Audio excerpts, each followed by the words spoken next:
And with us now in studio is survivor Avraham Root. Avraham, sir, thank you so much for being with us today. I wanted to ask, before we get to your personal story of survival and the family members that were killed, that you lost in the Holocaust, I want to note you're in your 90s. Most survivors now are in their late 80s or 90s. As the living memory of the Holocaust begins to fade, and children now won't get the chance to speak with survivors like yourself, are you worried that the memory of the Holocaust will be lost or forgotten or trivialized? We have a problem in the moment with the remembrance of the Shoah, because there are too many connections to genocide. There is nothing in the world history that one government decided to destroy completely another people.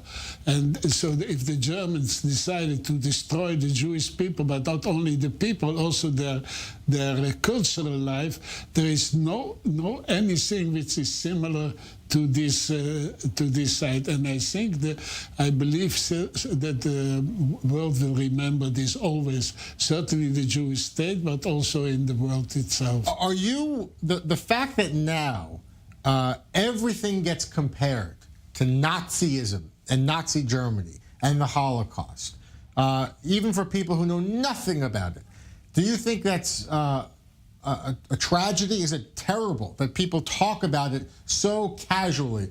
Or in some ways, at least it keeps the Holocaust alive around the world? I think my experiences with the third generation, the first generation, they went through the war and they were active or passive, but they went through the war, they were a part of it. The second generation still felt very to their parents, you know, they didn't know them. How did you survive the Shoah? I survived, but two of my sisters were killed in the war. My family were very Orthodox during the strictly Orthodox, which is called Dutch Orthodox. So, and they were also very liberal. My two sisters and my grandfather, they were got by the Germans, taken out of their living house at that moment, because my sisters didn't want to hide. They were, as religious girls, they didn't want to go to any foreign, to any strange home, and maybe not to eat kosher. So they were got by the Germans and were killed in Auschwitz. My parents and my three brothers and myself were able to hide via the Dutch underground, which was very small.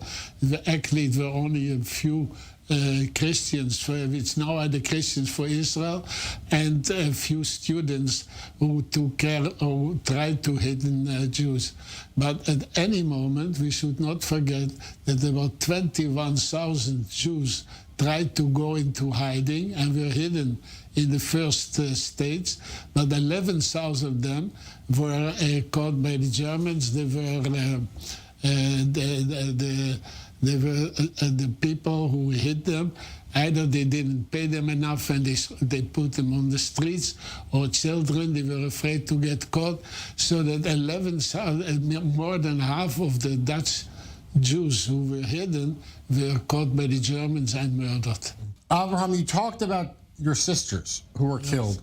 What were their names? How old were they? And do you still think about them even now to this day? A lot. It's still very emotional for me. My elder sister was killed in almost half a year after she arrived in Auschwitz. My younger sister, which is called Adela, she lived when the Russians freed the Auschwitz. And actually, she was in Birkenau, and from Birkenau they took her to a hospital in Auschwitz, but 2 months later she died from typhus, and she is buried there near Auschwitz in a mass grave in Auschwitz. She, on the last moment, she wrote us a card, and a card which got to us by Red Cross, in which she mentioned that she lived because she all the time believed in my parents' Friday evening and in the family atmosphere. That is one thing, And the second thing is one thing, and the second thing she wrote the exact dates.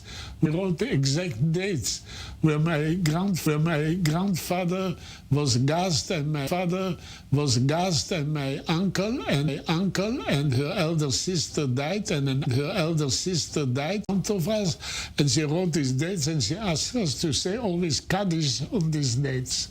Even now, Yes.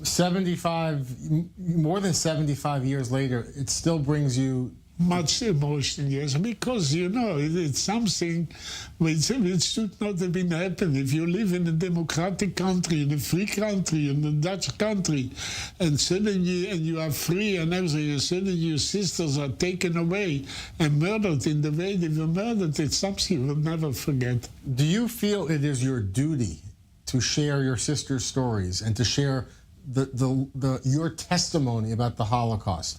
As painful as it is, do you feel it's something you have to do? I think more, yeah, I do this, but I think more that I'm still fighting for the rights of the Holocaust survivors in every way, both in Holland and here in Israel, because as long as I live and I'm in good health, I still think we should do everything to get the Holocaust survivors' rights. And to my great regret, neither in Holland nor in Israel, this has been taken care of. The scandal about the murdering of the Jews and the takeaway of all their properties than the former generations who still felt some own guilt, either of their parents or themselves. The third generation is more free of this. I don't think that the antisemitism is there, but I don't think it's in any way leading not in the free world at least, is not leading a leading factor. Well, for our viewers around the world, you did a great service to the memory of your parents and your sisters who were taken from this world way too young, stolen from us. Thank you for sharing their stories, and I hope it gives you some comfort to share the stories with us. Thank you very much for having me. A solemn and difficult